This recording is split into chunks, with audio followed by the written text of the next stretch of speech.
Licensure Examination for Teachers. Subject: Field Study and Practice Teaching. Professional Education, for both elementary and secondary. Topic: Reflection on Teaching Practices. Question number 1. While in the middle of a lesson, Teacher A notices that students look confused by her explanation of photosynthesis. She immediately stops, uses a different analogy, and draws a new diagram on the board. According to Donald Schön, this is an example of A.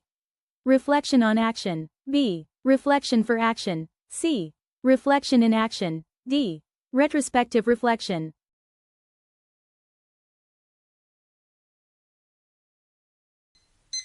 Correct answer: C. Reflection in action. Why C is correct? Reflection in action happens simultaneously with the event. It is the thinking on your feet that allows a teacher to adjust instruction in real time based on student cues. Why the others are wrong?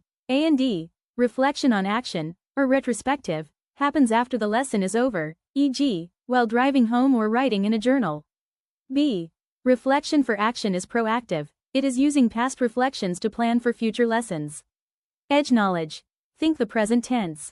If the teacher changes the plan while teaching, it's in. If they change the plan for tomorrow, it's on or for.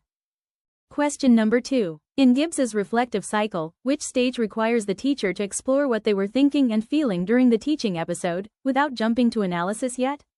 A. Description. B. Evaluation. C. Feelings. D. Conclusion.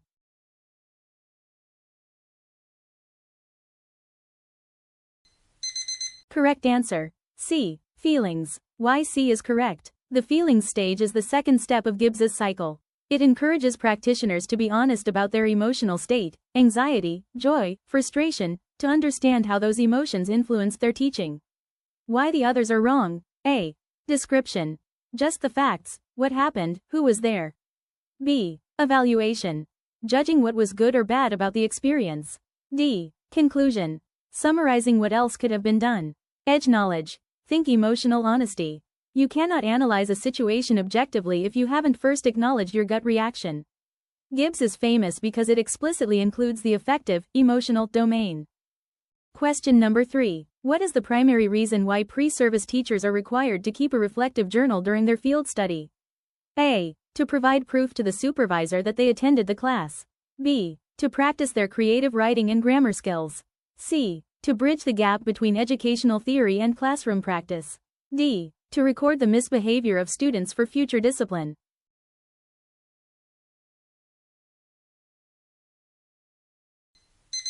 Correct answer: C. To bridge the gap between educational theory and classroom practice. Why C is correct? A journal isn't a diary, it's a learning tool. It forces the student-teacher to look at a classroom event and ask, which theory, e.g., Piaget, Vygotsky, explains why this happened. This turns observation into professional knowledge. Why the others are wrong? A. This is a daily time record, DTR, function, not a reflective one. B. Well, a side benefit, it's not the pedagogical goal. D. This is an anecdotal record, not a self-reflective practice. Edge knowledge. Think the bridge. Reflection is where the university, theory, meets the classroom, practice. Question number 4. According to Stephen Brookfield, teachers can reflect on their practice through 4 lenses. When a teacher asks colleagues to observe their class and provide feedback, they are using which lens? A. The lens of their own autobiography. B. The lens of students' eyes. C. The lens of colleagues' experiences. D. The lens of theoretical literature.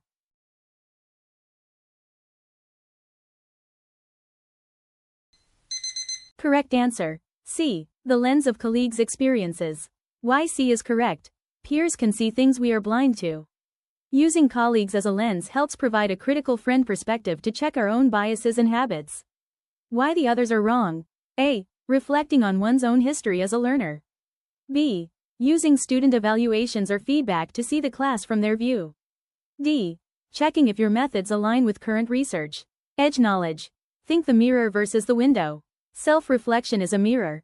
Colleagues are a window that shows you a different angle of your own room. Question number 5. After reflecting on the low scores of his students in reading comprehension, Teacher D decides to implement a peer-assisted learning strategy for 1 month and measure the results. This cycle of reflection-action reflection is known as A. Narrative inquiry. B. Action research. C. Case study. D. Philosophizing.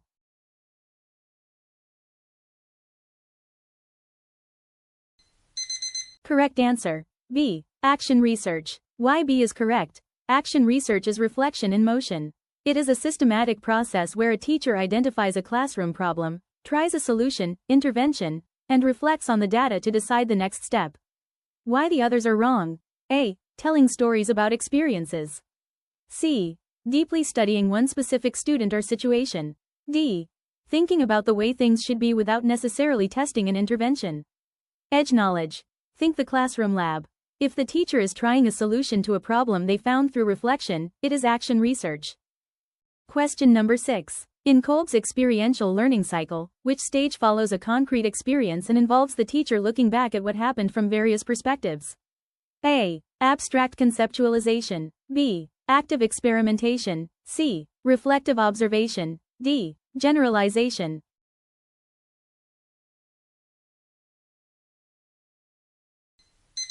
Correct answer. C. Reflective observation. Why C is correct. Reflective observation is the watching and thinking phase after doing. You ask, what did I see? What did it mean? Why the others are wrong? A. Creating a theory or model based on the reflection. B. Testing the new theory in a new situation. D. This isn't a formal stage in Kolb's model. Edge knowledge.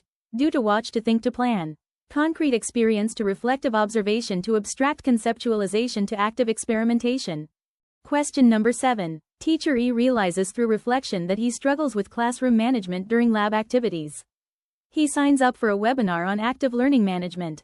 This is an example of A. Reflection in action. B. Reflection on action. C. Reflection for professional growth. D. Critical theory.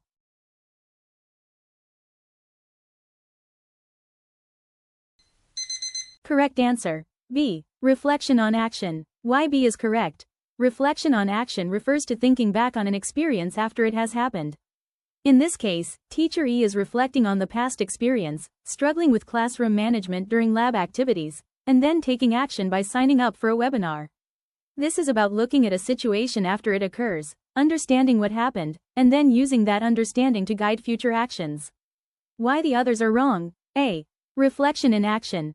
This refers to the process of reflecting while you are actively engaged in the situation. It's thinking on your feet, in the moment. C. Reflection for professional growth. While this might seem close, it's a broader concept. Reflection for professional growth involves ongoing self-assessment and seeking ways to improve one's skills and effectiveness over time. D. Critical theory. This is an academic approach that critiques societal structures, power relations, and ideologies. It's not related to personal reflection on teaching practices. Edge knowledge. Knowing the difference between these types of reflection, in action versus on action, is key. In action happens while doing, and on action happens after. Teacher E's action, signing up for a webinar, comes after reflecting, making it reflection on action. Question number 8. A teacher reflects on how her own upbringing in a very strict household affects the way she disciplines her students today. She is exploring which aspect of reflection? A. Pedagogical content knowledge. B. Teacher identity and autobiography. C. Curriculum alignment. D. Assessment validity.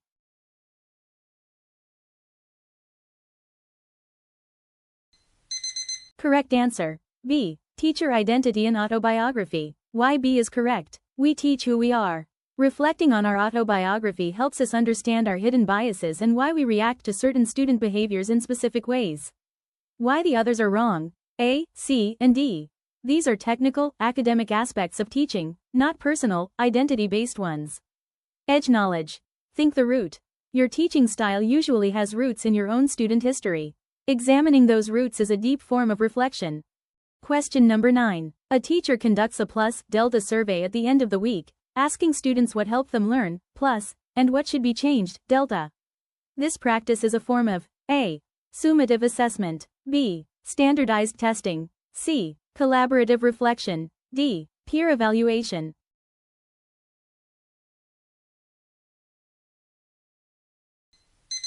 Correct answer. C. Collaborative reflection. Why C is correct.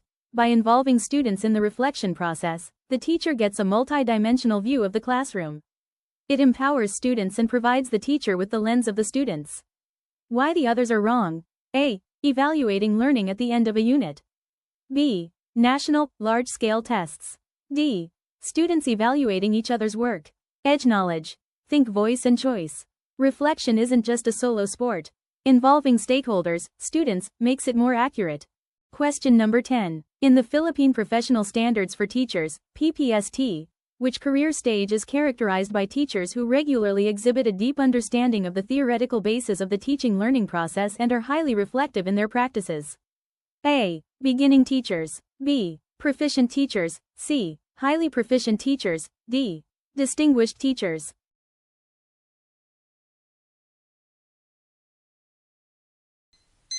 Correct answer. C. Highly proficient teachers. Why C is correct? According to the PPST, highly proficient teachers, usually master teachers, are expected to be mentors and consistently use reflection to improve their and their colleagues' practices. Why the others are wrong? A. Focuses on basic competency. B. Focuses on independent application. D. These are the global leaders in education who shape policy. Edge knowledge. Think the master level. To move from proficient to highly proficient, the key power-up is critical reflection and mentoring. If this video gave you an edge, sharpen that like button and subscribe to stay ahead.